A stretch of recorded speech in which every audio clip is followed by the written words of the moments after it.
After 15 years of grinding, my boss ignored my $1.6 million deal success, said, "Try harder next year," and mocked me with a printer gift. Now I earn more than him. And karma came with a paycheck and a smirk. Hey Reddit, buckle up because I've got one of those "my boss thought I was replaceable" stories that actually has a good ending. I used to work for a guy who treated effort like it was free labor, and loyalty like it was a joke. After years of being underpaid and talked down to, I decided to stop playing his game. And let's just say, by the time it was over, I was earning triple his salary and sleeping just fine. I used to think working for a defense contractor meant doing important stuff. National security, innovation, cutting-edge tech. Reality check? It was mostly paperwork, waiting on approvals that took longer than the moon landing, and babysitting machines that sounded like dying lawnmowers. I worked as a project engineer, which in this company basically meant guy who fixes everything while the boss takes credit. The place looked like a museum of bad decisions. Machines older than my great-grandfather, fluorescent lights that flickered like horror movie props, and a break room microwave that only worked if you held the door shut. Every week, someone would joke that if World War III ever started, our machines would die of shock before producing anything useful. My boss, Todd, was the kind of guy who thought leadership meant talking louder than everyone else. He strutted around like he owned the building, usually holding a coffee he didn't make himself and pretending to read reports he clearly didn't understand. He loved throwing around phrases like team synergy and work family whenever he messed something up and wanted everyone else to take the blame. One Monday morning, he really outdid himself. We had a shipment of components going to one of our government clients, and thanks to Todd's brilliant shortcut, the paperwork got sent to the wrong department. The whole order was delayed 2 weeks. Everyone knew it was his fault. Everyone except Todd. At the next team meeting, he stood in front of us like a disappointed dad. "Guys," he said, doing his fake serious voice, "this delay cost us money. And when the company loses, we all lose. So this month, everyone's paycheck will be adjusted accordingly." Adjusted. That was his word for, "I'm docking your pay because I can't admit I screwed up." The room went dead silent.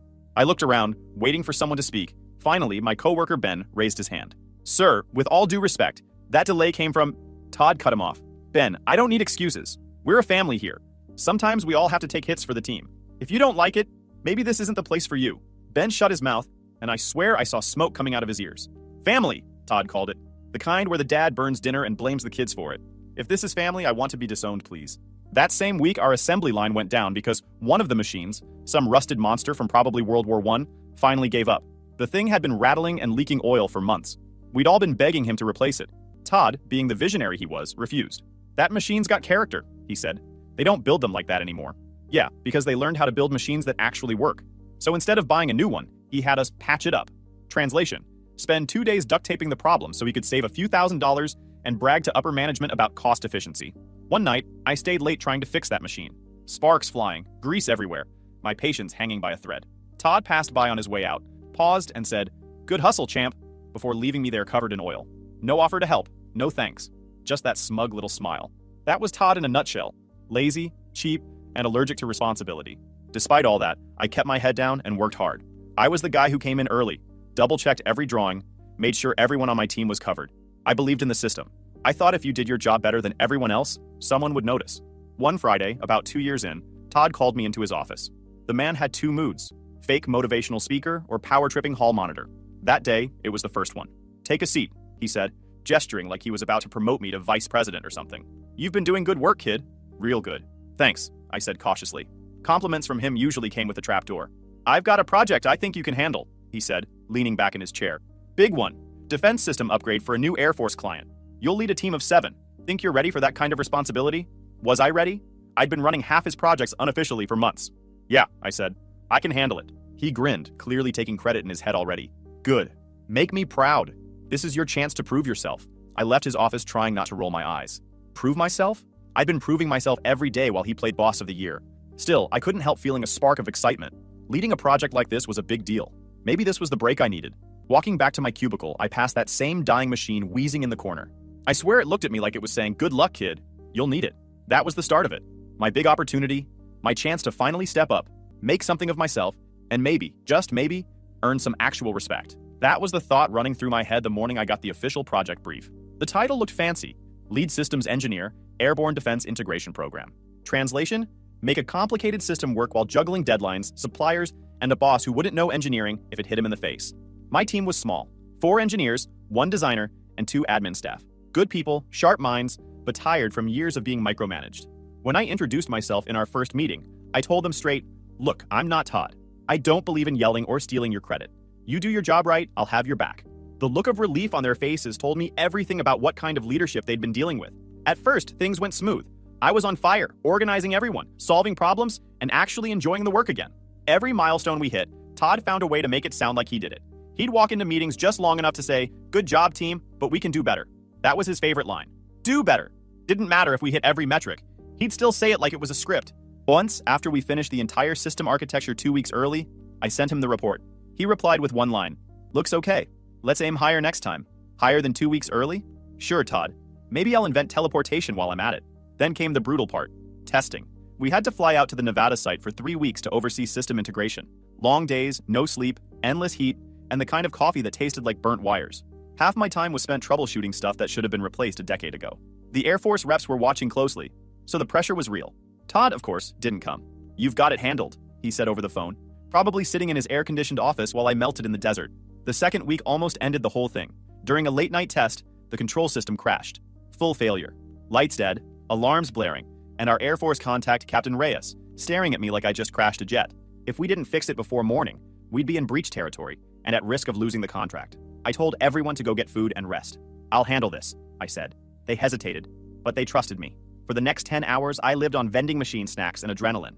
I tore through code lines, swapped out modules, and rebuilt a part of the control unit from scratch using spare components.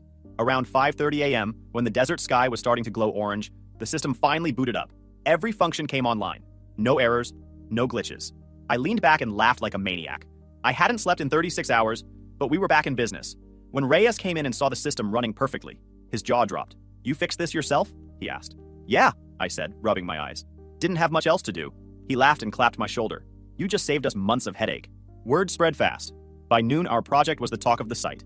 The Air Force contact sent a glowing email to upper management, praising me by name for exceptional leadership and problem solving. Guess who suddenly appeared at the site 2 days later? Todd. He showed up wearing aviator sunglasses like he was in Top Gun and started introducing himself to everyone. During the next meeting, he said, "Our team did a great job recovering from the incident." Reyes shut him down instantly. "Actually, your engineer here fixed it. Single-handedly." We were very impressed. Todd's face turned red. "Ah, yes," he muttered. "Good work, good teamwork." He avoided eye contact with me the entire time. When we finally wrapped testing, the Air Force signed off on the system with 0 defects. The product went live, and 6 months later, it brought in over $1.6 million in new contracts. The company even filed a patent listing me as an inventor for one of the subsystems I designed, the first one they'd had in years. They plastered the project all over the internal newsletter. Guess whose name wasn't mentioned once? Yep. Even with the usual corporate nonsense, part of me was proud. My team had done something incredible.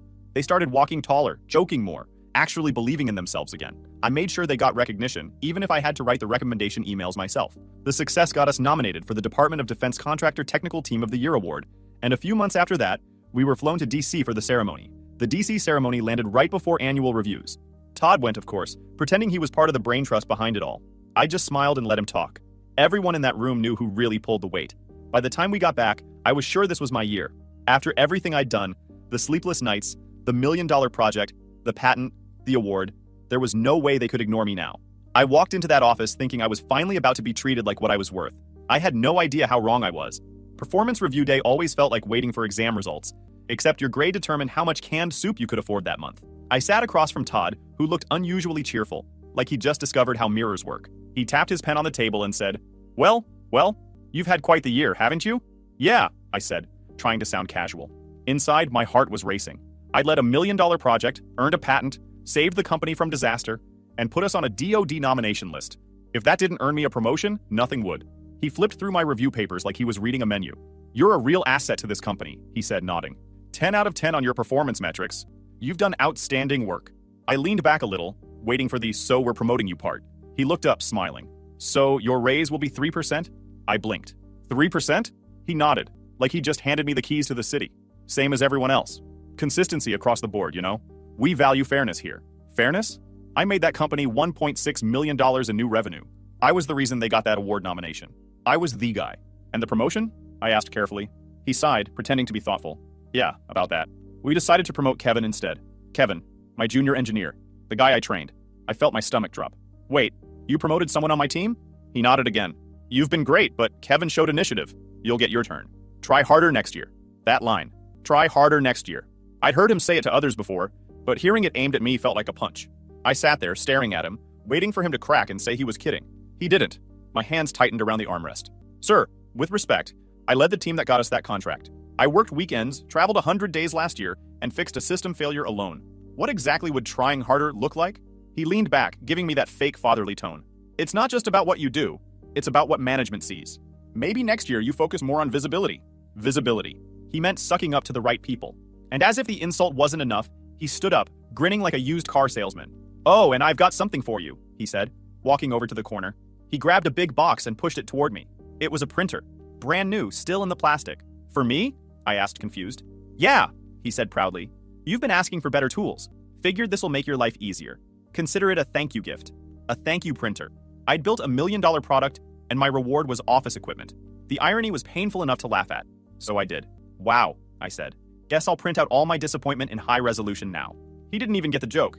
Just patted my shoulder and said, keep up the good work, champ. By the time I left his office, my head was pounding. I stopped by HR, thinking maybe they'd confirm it was a mistake. They didn't. The HR manager looked at me with that rehearsed pity face. Promotions are based on multiple factors, she said. You're definitely on track for next year. Next year. Always next year. When I got back to my desk, the whole team was quiet. They'd already heard. Kevin looked embarrassed, like he didn't even want the promotion.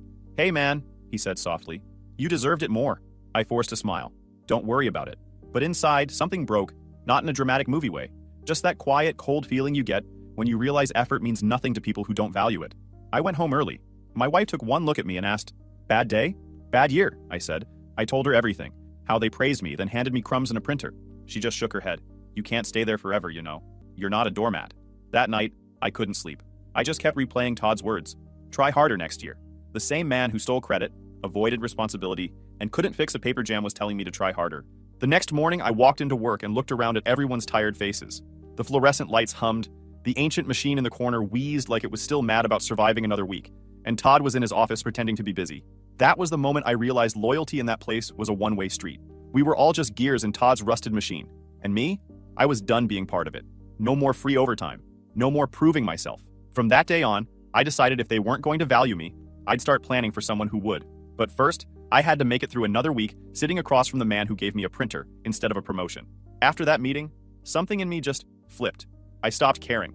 All those late nights, skipped lunches, and weekends I'd spent saving projects, over. I started clocking in at 8 o'clock sharp, clocking out at 4 o'clock sharp, not a single minute extra. If a meeting ran late, I'd stand up mid-sentence and say, sorry, I'm at 40 hours for the week, then walk out. The first time I did that, Todd's face looked like someone had unplugged his ego. Where are you going? He barked.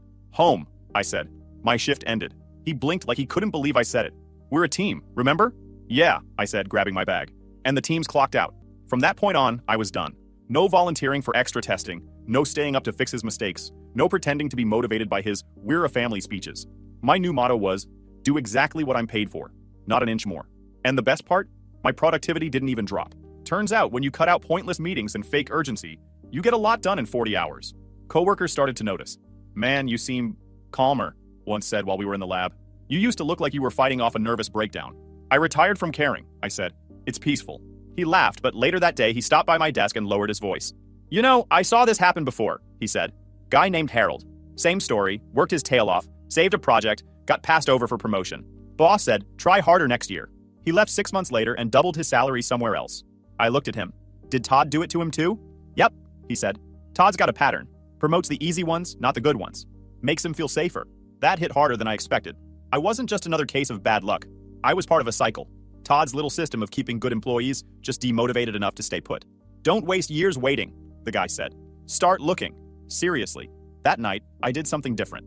Instead of coming home and doom-scrolling company emails, I opened the internal training portal. The company had this professional development fund that barely anyone used. Todd never mentioned it because he didn't want to spend a dime. But it was there, and technically, every employee could use it for certifications, software training, and technical workshops. So I went all in. Signed up for advanced CAD simulation, 3D modeling, and systems design courses. I even found a certification in finite element analysis that I'd always wanted to do. Each one got billed to the company, approved automatically because nobody actually checked. By week 2, my schedule looked completely different. I did my job during work hours, went home on time, spent evenings learning stuff that'd make me twice as valuable. Somewhere else. Todd barely noticed. He was too busy micromanaging everyone else. If someone spent too long in the restroom, he'd ask what critical business they were conducting. If a part got delayed, he'd call 3 meetings to discuss whose fault it could be, never realizing it was always his. One morning, he walked past my desk and frowned at the sight of a textbook open next to my laptop. "What's all that?" he asked. "Training material," I said casually. "Company approved." He didn't like that. "You should be focusing on your current projects, not wasting time on stuff you might never use." "Don't worry," I said, smiling. "It's for professional growth. You said we're a family, right? Gotta make the family stronger." He grunted and walked away, muttering something about employees these days. The best part of doing the bare minimum was watching how much it annoyed him. He'd find any excuse to try and guilt me into doing more. "The client wants faster updates." Or, "We could really use your help on this new bid," but I'd just nod and say, "Sorry, Todd, I'm at capacity." It drove him nuts. One Friday, he cornered me in the hallway. "Look," he said, lowering his voice like we were having a heart-to-heart. "I know you're upset about the promotion, but that's how business works. You can't just shut down on me." I smiled. "I'm not shut down. I'm just working efficiently." He didn't get it. He thought control was respect, and he couldn't stand that he didn't have mine anymore. Meanwhile, my coworker kept checking in. "How's the training going?" he asked one afternoon. "Good," I said. "Turns out I'm better at learning on my own than waiting for management to figure things out." He grinned. "You're planning your exit, aren't you?" I didn't answer. I just smirked. The next few months, I quietly stacked certifications like trophies. Every time I finished one, I added it to my resume. I didn't tell anyone except that one coworker who'd encouraged me. He'd just nod and say, "Good. Make them regret it." By the end of the quarter, I had more qualifications than most of the senior engineers in the company. Todd still hadn't noticed, too busy nitpicking other people's formatting on reports. It was ironic. The same training fund he never told anyone about was becoming the escape route for the one guy he should have fought to keep. And I wasn't just building skills anymore, I was building an exit plan. The training programs turned out to be more useful than I'd imagined. They weren't just about learning software or design techniques. They were networking goldmines. Every session was filled with engineers from other companies, some from competitors, others from contractors bidding for the same government work we did. That's how I met Mark. He was a senior systems engineer from a rival firm. Older guy, calm voice, sharp eyes. The kind of professional who didn't waste words. We ended up sitting next to each other during a week-long advanced simulation course. Between lectures and coffee breaks, we started trading stories about work disasters, bad bosses, and half-broken machines that never should have survived past the 80s. When I mentioned Todd, Mark just laughed. "Let me guess. Takes credit for everything? Calls it teamwork?" "Exactly," I said. "You know the type?" "Oh, I've met plenty," he said, smirking.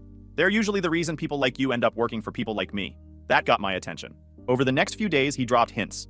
Little things about how his company was expanding, looking for people who could handle leadership roles, especially those with defense system experience. He didn't outright say apply, but he didn't have to. I could read between the lines. "Word of advice," he said one afternoon, packing up his laptop. "Don't waste too long trying to prove yourself to someone who already decided you're beneath him. When you're good, the right people notice." I kept that line in my head the entire flight back home. Meanwhile, back at work, the atmosphere hadn't changed much. Todd was still doing his daily rounds, nitpicking everyone's reports and finding new ways to make small tasks sound urgent. My team just went along with it. They were too scared to push back. The only difference now was me. I wasn't scared anymore. Kevin, the guy who'd gotten promoted over me, stopped by one day. He looked exhausted. "I envy you," he said. "You seem unbothered." "Got tired of playing the game," I said. "What's up?" He sighed.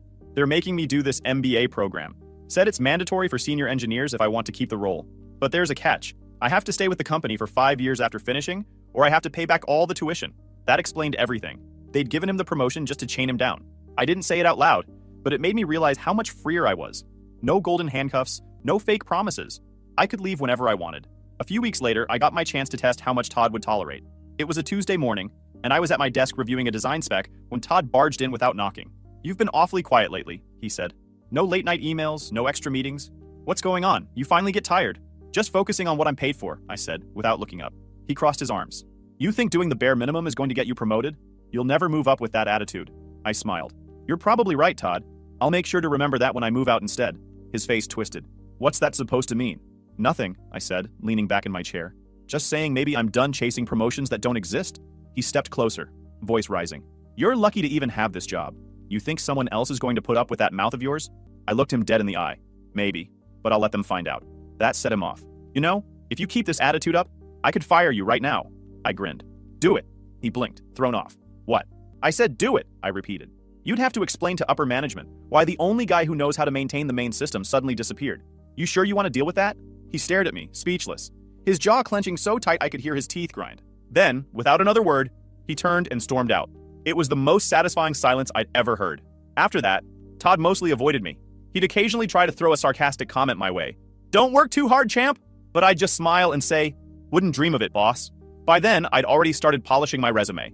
I listed every certification I'd earned, every project I'd led, every system I'd rescued from near death. I sent it to a few defense contractors, including Mark's company, figuring I'd test the waters. 2 days later, I got a call from an unknown number. "Hey," the voice said, "this is Lisa from Aerodyne Systems. We got your resume from Mark. He said we should talk." Just like that, my exit plan became real. We talked for 30 minutes, and by the end, she said, "We're impressed. Can you come in for an interview next week?" "Absolutely," I said, trying to sound calm, even though I was already picturing Todd's face when I handed in my resignation.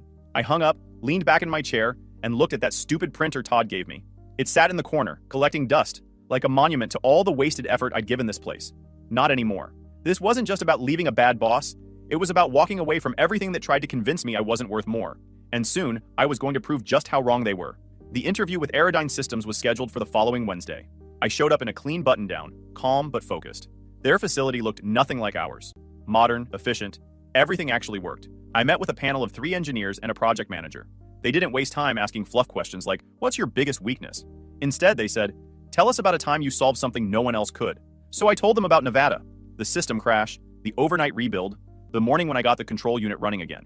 They listened, asked technical follow-ups, and nodded. No fake smiles, no fake corporate talk, just respect. When we wrapped up, the manager, Lisa, the same one who called me, shook my hand. "You're exactly the kind of person we're looking for," she said. "You'll hear from us soon." 2 days later, she called. "We'd like to make an offer." I braced myself. "The base salary is double what you're currently making," she said, "plus overtime, quarterly bonuses, and relocation support if you ever need it. You'd be leading a small team for our next defense integration contract." I nearly laughed, not because it was funny, but because it felt surreal. I'd spent years killing myself for a man who thought a 3% raise and a printer were good motivation. And now another company was offering triple that to do the same job, with actual appreciation attached. "I accept," I said immediately. "Great," she said. "We'll start the background check and send over the NDA and onboarding paperwork. Welcome to Aerodyne, officially." The process went fast. The recruiter was easy to work with, and the HR team treated me like a human being instead of a payroll number. My clearance was already active, so they crossed it over and started me on unclassified work while the rest processed. Within a week, everything else was finalized. Now came the fun part, resignation day. I walked into Todd's office holding a clean envelope with my 2-week notice inside. He was pretending to be busy, flipping through a stack of papers he probably hadn't read. "Hey, Todd," I said casually. "Got a minute?" "Make it quick," he said, not looking up. "Sure thing." I set the envelope on his desk. "I'm putting in my 2 weeks." He froze mid-turn, like his brain needed a second to reboot. "You're what?" "I've accepted another position." He blinked at me, then laughed, this weird, forced sound that made him look uncomfortable. "Come on, don't joke like that. You're not going anywhere." "I am," I said simply. The color drained from his face. "Why? Is this about the promotion thing?" "Look, that's water under the bridge. It's about me realizing I don't need to beg for respect," I interrupted. "I've got a better opportunity. Better pay, better leadership." He leaned forward, voice rising. "Better pay? How much are they offering you?" I told him the number. He blinked again, then laughed nervously. That's more than I make." "Yeah," I said. "I know." For a second, the room went dead quiet, except for the sound of his pen rolling off the desk. "You'd really walk away after all we've invested in you?" he said finally. "After everything we've done to train you?" I smiled. "You mean the classes I found myself? Using the training fund you never told us about?" His jaw tightened. "You're being ungrateful." "Maybe," I said, "but I'd rather be ungrateful and respected than loyal and underpaid." He sat back, speechless, his fake confidence slipping. "You'll regret this," he muttered. "I doubt it," I said. "You told me to try harder next year." I did. Just not here. And with that, I walked out. The next 2 weeks were weird. Todd avoided me most days, but occasionally popped up to make fake small talk. Like if he acted nice enough, I'd stay. I didn't. My team, though, they were amazing.